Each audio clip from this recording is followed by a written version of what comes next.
Wow, that is a lot of enthusiasm for something that is just going to be good. Not great, good. And quite frankly, that should be enough for you people.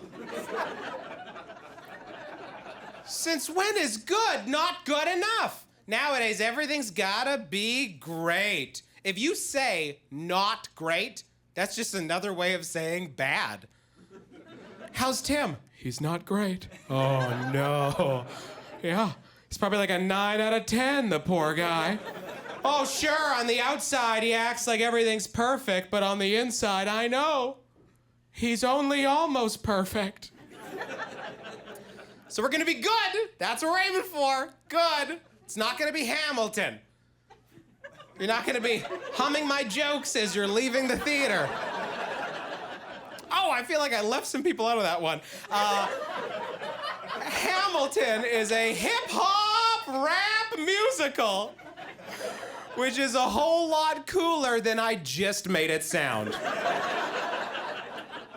Hamilton was great. You can't deny that. In fact, I would say it was too great. It was too great because I just tried to keep that music alive in my life for months afterwards. Like I'd be on hold with my bank, but up here, I was in a rap battle. I was like, hey, the phone is ringing. Now I'm really singing. That was pretty good. Hey, that's really cute, but do you mind if I hit mute? You think you're Lin-Manuel Miranda, but no one understands ya. You're just an imposter, no need to take a pull. That's why they call me the lobster. Your boy is on a roll. Stop and listen, all you do is hiss and moan on the phone and groan and on and on and on. Hello, hi, yeah, go ahead. No, I was not aware you could hear me. Yes, you can share that at your company party. That's okay. It's gonna be good. And maybe like a few years ago, I would have cared if this was the greatest special in the history of specials, but tonight, not so much. What's changed, Matt? I had children.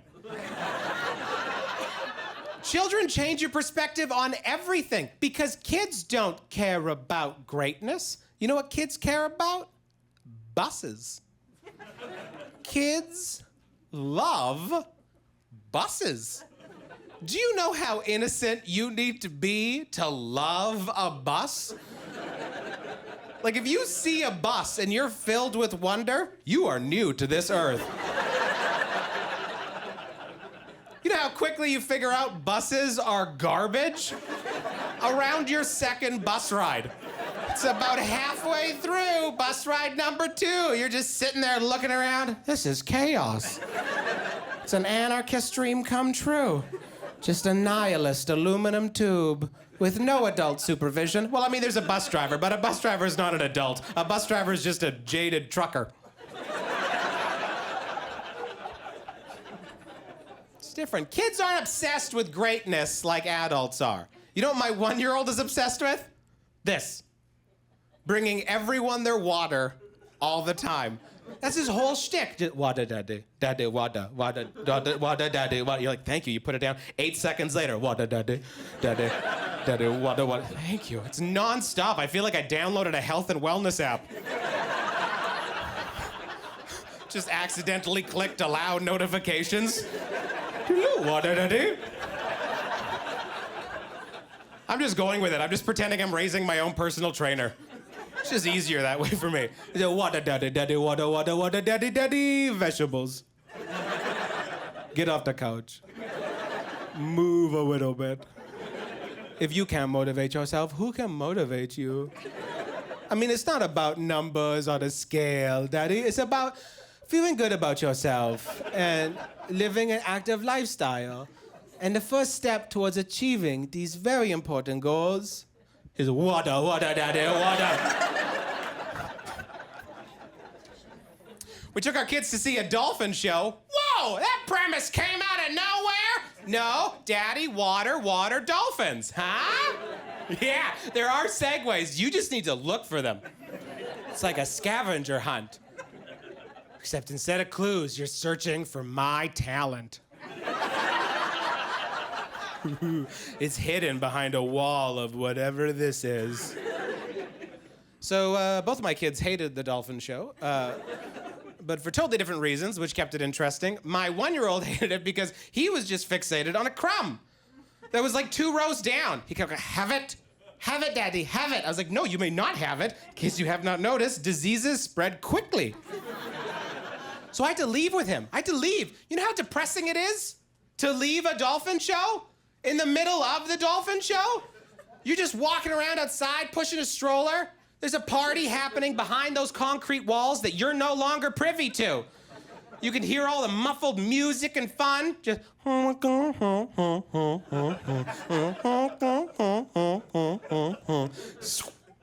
sploosh. I'm outside going, did he flip? Sounded like he flipped. My 4-year-old also hated it because the music was too loud. It freaked him out. But the interesting thing was, for weeks afterwards, he kept wanting to play dolphin. It's like how he was processing it. He said, Daddy, let's play dolphin. I said, okay, how do we play dolphin? He goes, I'll be the dolphin, and you be me, and you're scared. Isn't that adorable? So this is the game. So I'd be like, oh. He's like, more scared, Daddy. And I'm like, I'm scared. He's like, that's too much now. Feel the emotion on the inside and allow the facial expression to come naturally. I'm like, enough with the notes, let's play the game. So this was the whole game. Ready? He'd do this.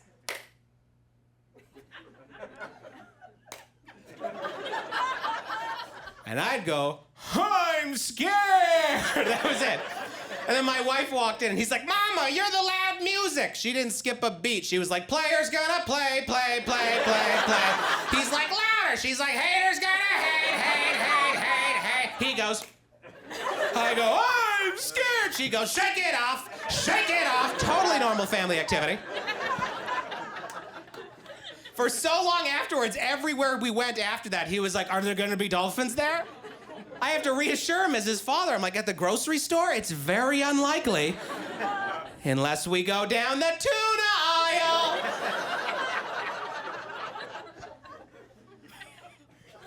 Haters are gonna hate you guys.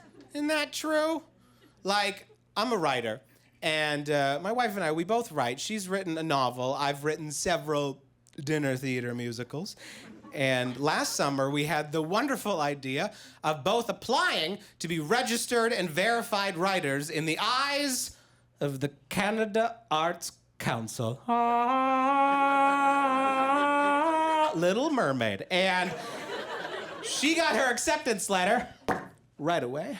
I got my rejection letter right away. And I was all offended, like, why did I get rejected? Don't ask questions you don't want the answers to. They said, and I quote, dinner theater is not a legitimate form of writing. I said, why not? They said, I think you know. I'm like, is it because I steal most of my dialogue from popular sitcoms and all of my music from 80s and 90s radio stations? They're like, that's a good start. I don't care. I don't care. I mean, I do care, but like, for the sake of this next joke, I don't even care, you know? I don't care. I don't have what it takes to be a great anything. Because while great people are at home practicing their greatness, I am at home playing chess on my telephone. And it's not my fault, though. It's because of the Queen's Gambit. This show came out, chess sales soared across the world, which is weird because the show is about a little girl who's addicted to pills. And everyone just sort of glossed over that plot point for some reason. Oh, spoiler alert, at the end of episode 1, a 9-year-old girl downs a bucket of prescription medication. You're telling me everyone watching just went, we should get a chessboard. Yeah, I've never had that. I've never had that, like that chutzpah, whatever that is, you know, because my very first job, story time, my very first job, I was, hi there. My very first job, I was a paper boy. That's right. That's interesting because nowadays, paperboy is kind of fading away. You know, now instead of paper boys, you have these pop-up paywalls. You know, if you're checking out an article, And I'll go, doo-doo. If you'd like to keep reading about war, famine, death, and destruction, please insert your credit card information below. And you're like, yes, please. But back in the early 2000s, a 12-year-old child would personally deliver that little bundle of anxiety and depression conveniently to your front door. And the reason I wanted to be a paperboy was because it seemed like such a cushy job on the movies, right? The kid would just ride his bike, he'd chuck the paper, it'd hit the door, the old guy would be like, thanks, Falk, kid. I'd be like, you're welcome, Mr. Wilson. But that is a Hollywood myth. In the real world, I had to walk it up to the stoop like an animal. Probably a good time to tell you I was a very lazy child. Thankfully, I've outgrown that. I am no longer a child. Here's how lazy it was. It wasn't like I had to walk all around my town. It wasn't some massive paper. It was just around my block. All I needed to do was take a walk around the block. That's not even exercise. That's what old people do. For fun. 1 block, 4 streets. If I walk down 2 of those streets, technically, I'm already on my way home. It was too much. Sometimes I wouldn't even do it. I'd wake up and be like, no, not today. And I'd deliver it after school. Yeah, that's when you want your morning paper, isn't it? In the afternoon. You have to understand, too, this was the early 2000s. This was before social media or online news was prevalent. If I didn't deliver your paper, that was it. You were clueless. I was the information superhighway. And I was under repair. People would complain. They'd call my boss. My boss would call me. He'd be like, Matt, I was told the paper was not delivered today. And I'd be like, yes. Yes, that is true. You have very good sources, sir. And he was like, why not? Why wasn't it delivered? And I'd be like, you know what they say. No news is good news. And he never laughed at that. And he was always so professional with me. He's like, what are we gonna do to remedy this situation, Matt? And I'm like, what are we gonna do to remedy? Even back then, I couldn't care less. I was like, oh, here's an idea, just off the top of my head. How about you don't use children as an integral part of your supply chain? You ever think about that? I was such a bad paperboy, and the worst part is I needed to collect. Yeah, after a month of not delivering the paper, I needed to show up at your house and demand payment. Can you imagine the audacity I must have had as a child? Imagine my poor customers. They're sitting in their living room. They see some chubby Mennonite kid waddling up their front lawn. They're probably like, you gotta be kidding me. Sheila, it's the Falk boy. No, he doesn't have the paper. I think he wants money.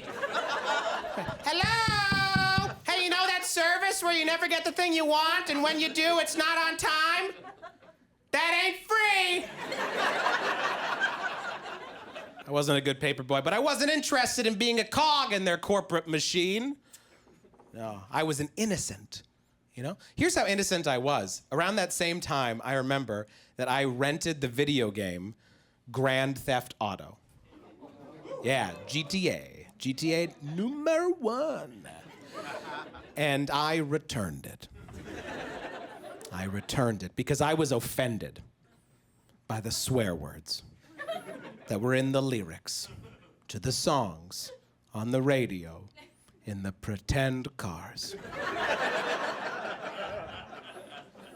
I walked back into that video rental place, slammed it on the counter, told them I would not abide.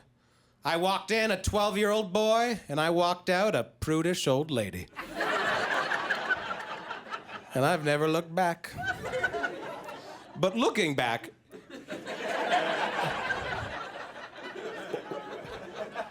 what's funny to me now is that if you've ever played Grand Theft Auto, you know that in the game, I needed to stand out in the middle of traffic, stop an automobile, open the driver's side door, beat the driver with a bat, throw him onto the concrete, steal his car, and turn on the radio before I found something that offended me.